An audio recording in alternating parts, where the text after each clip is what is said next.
Mga kaso ng mga dengue tumataas na naman. So makakausap po natin sa linya ng telepono. Akala ko ba Zoom si Doc? So via ano na ho siya, telephone muna.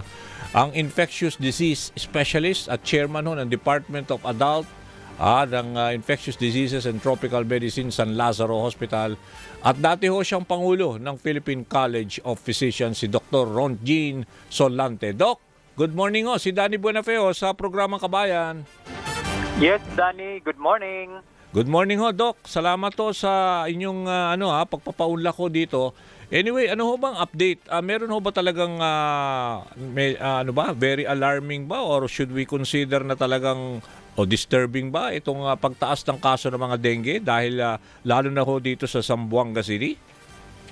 Well, Danny, hindi naman sa alarming, kasi itong mga ganitong kaso, expected talaga to na may mga regions or mga areas within the Philippines na may tumataas, may bumababa, At hindi na yan bago sa atin kasi alam naman natin na ang Philippines is really highly endemic for this mosquito na carrying the dengue virus, So kung may mga report na sa isang area, isang region tumataas, but if I'm going to quote dito sa Epidemiology Bureau na data, when we compared from January to July of last year to January to July this year, medyo hindi naman ganoon ka taas ang not so significant, In fact, mababa pa ng konti yung compared last year ang nakikitang mga dengue cases, But ganun pa man, mataas pa rin yan, Like for example, kung babasahin ko lang to, like from January to July, nakatala na ang Department of Health ng around 79,000 plus cases of dengue, And compared last year is like 100 more than 100 plus, So medyo mababa ng konti ngayon. Pero may mga ibang regions talaga na ganun ang magiging report, especially pag maganda ang surveillance, maganda ang detection nila sa mga may mga sintomas na lagnat. Kasi ang una diyan, Danny, ang trigger niyan, naglalagnat, masakit ang ulo. Tama. Tapos pupunta yan sa health center, Okay. May mga testing tayong ginagawa doon, yung tinatawag natin na dengue NS1. So, that's the way to confirm kung meron kang positive ka. Or kung hindi man, merong mga sintomas na compatible with dengue, including yung laboratory na bumababa yung platelet at naglalagnat. So, ganun ang surveillance dynamic ng dengue sa Pilipinas. Pero Doc, parang yung the way you explain nga, so pangkalahatan in terms of record, pangkalahatan mukhang bumaba naman. Ang medyo nagkakaproblema lang ilang regions katulad ng Zamboanga, 'di ba? Ay 12 na raw ang namatay at talagang meron daw outbreak ng dengue. So ano yung mga, let's say, ano yung mga nagtitrigger doon? Bakit in some regions ay ganoon? Ibig sabihin, mahina ang health natin doon, health moves or actions na parang intervention na ginagawa ng DOH doon? Well, malaking bagay din 'yon, Isa, yung implementation siguro nung vector control, yung mga paalala natin na yung sulpuin yung mga kung saan namumugad yung lamok, Kasi iyan ang pinaka-importanting yung mosquito carrying. Talaga. Yes, kasi most dalawa kasing type ng mosquito na nandito sa atin. Tapos Danny, don't forget, yung serotype, yung dengue, 4 types of viruses nandito sa Pilipinas yan. So, 1, 2, 3, 4. Anyone can be infected anytime and you have to undergo 4 types of infections. So, ibig sabihin, pag nagka-dengue ka ngayon, pwede ka pang magka-dengue ng 2 or 3 pa. Kasi yung each time you have the dengue, you are not protected against the other strain of the virus. Yes, Danny, Kaya medyo apat pala yan na type ng dengue. Ibig sabihin, you can survive in one of those type pero pwede kang tamaan ng pangalawa. Parang ganun, pangatlo. Yes, Danny, And yung mga ganong report na namamatay, hindi na rin bago yan, Kaya nga ang paalala palagi natin sa mga kasi unang-una walang gamot ang dengue. Tapos pangalawa, wala tayong bakuna dito ngayon sa Pilipinas about dengue, or on dengue. Tapos ang palagi naming pinapaalala sa publiko na pag meron kang lagnat, tumatagal na ng 2-3 araw, huwag nating ipatagal ng 4 or 5 araw dahil pag dengue yan, during the first 3 days is very critical na magpatingin ka at ma-diagnose ka na kasi napakaganda ang diagnostics ngayon ng dengue. Now, ngayon, pag nag-diagnose ka na, titingnan kung may mga warning signs. No?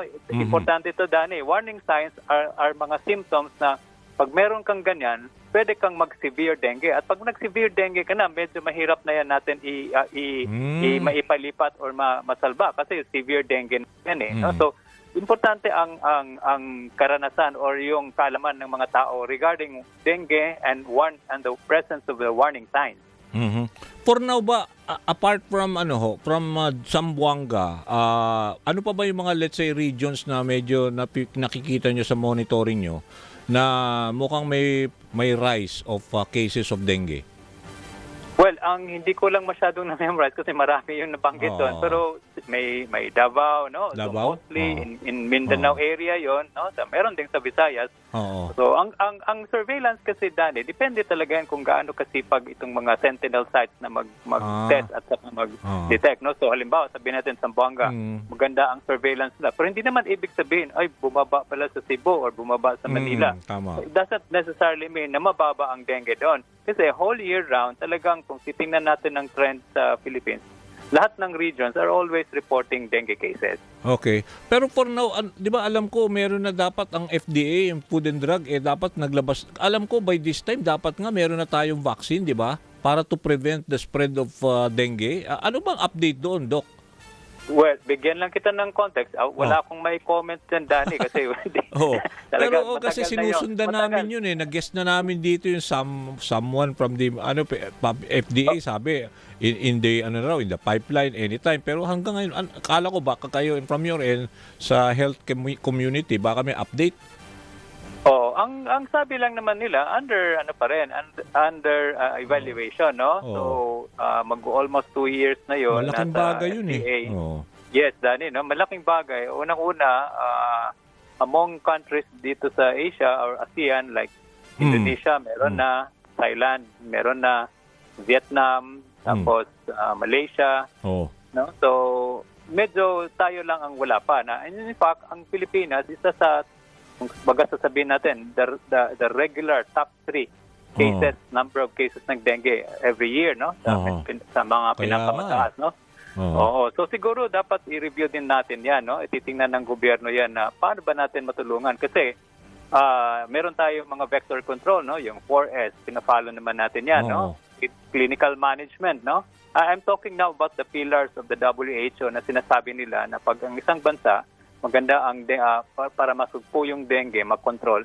Kasama ito yung diagnosis, no, management, at kasama din doon ang mabisa at safe na bakuna. No? Hindi naman sinabing bakuna lang yan. It should be safe at it should also be effective vaccine. Pero ibig sabihin, itong Thailand at saka mga Vietnam, they have already. Pero in terms of let's say record, mas mataas pa rin ang cases natin ng dengue. Pero how come napakatagal nung delay? Ibig sabihin, kung mag-uusapan clinical management, itong mga diagnosis, di ba? Ito ba, palagay ko, it is going to the process.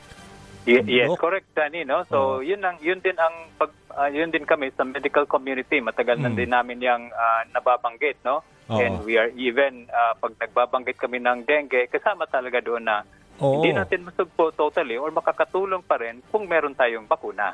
Okay, so ibig sabihin, hindi ba dapat mag-exert ng pressure ang, let's say, DOH? Although may bago na tayong health secretary, si Pujalte, is this something na dapat din bigyan ng priority? Kasi ang dami hong tinatamaan ng dengue, lalo na pag maulan.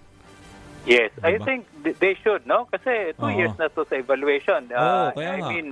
Nandun naman yan. At saka nandun naman yung mga datos na yan. Hindi naman yan, hindi kompleto mga datos siguro pag nag-file ng application yan sa FDA, no? So I hope the government will also look into the possibility of approving a dengue vaccine. Sana may mga nanonood sa atin ng mga taga-medical community. Kasi alam ko, lagi namin pina-follow up yan yung at least magkaroon na tayo talaga ng bakuna para sa dengue. 2 years na nga sabi nyo na pag-aaral, pagsusuri ng di ba, FDA, dapat meron na tayong gamot for that. That will be a very good breakthrough in terms of resolving itong kaso. Ang dami na admit because of dengue. Minsan kasi hindi rin nila alam na may dengue na sila. Di ba, Doc? Yes. In fact, kung titingnan natin yung mga ganong surveillance, medyo may element din yan na underreporting kasi marami namang napunta especially sa mga private hospitals, napunta na dengue, no? Saka yung mortality, no? So, talagang palagi pa rin tayo nagre-remind sa mga tao na I hope pag sa mga sintomas magiging aware kayo, tapos pupunta ka agad. But going back to the vaccine, tama, I agree with you, and that's always the current pulse of the medical community na hopefully Philippines will also be part of those countries na magkaroon na rin ng bakuna. For now ba, Doc, kasi laging may relasyon pag mga baha-baha, itong leptospirosis cases, meron ba tayong pagtaas lately? Yun ang binabantayan natin, Danny. Like for example, here in San Lazaro Hospital, no? Usually kasi niyan, pag malakas ang ulan, it will take like 2 weeks doon ang mga pasyente, dumadami, no? Now, palagi namin kino-compute yan. Ano ba yung araw na palagi ang ulan, 2 to 3 days, sunod-sunod. After 1 to 2 weeks na, makikita namin yan, dumadagsa na yung mga pasyente. So ngayon, meron na tayong mga nakikita pa isa-isa pa lang, pero ang ano lang dito, most of those na nakikita namin dito sa San Lazaro Hospital are already in the severe form of leptospirosis, no? So ganun pa rin, no? Ang mga paalala natin, pag nakalusog ka sa baha, late na nila nire-report. at saka yung, Dani, nakakamatay ang leptospirosis. Kaya nga, may mga kaibigan ako namatay, pinabayaan, kala nila ganun lang di ba? Tama. Anyway, bago kita bitawan, Doc, yung isinama doon sa huling sona ng Pangulo, yung 14 na gamot para ma-exempt daw dyan sa value-added tax, lalo na yung gamot sa cancer, hypertension, diabetes, mental illness. So this is something na medyo talagang malaki, welcome development sa inyo, di ba? Yes, malaking bagay yun, no? At saka malaking tulong yun na ginawa ng presidente natin. Kasi pag itanggalan mo ang VAT niyan, mas magiging mura na yan. Very affordable na yan sa mga publiko. At saka these are very important and essential drugs, no? Especially sa mga vulnerable population na merong mga ganitong klaseng maintenance medication. Katulad ko, senior ako.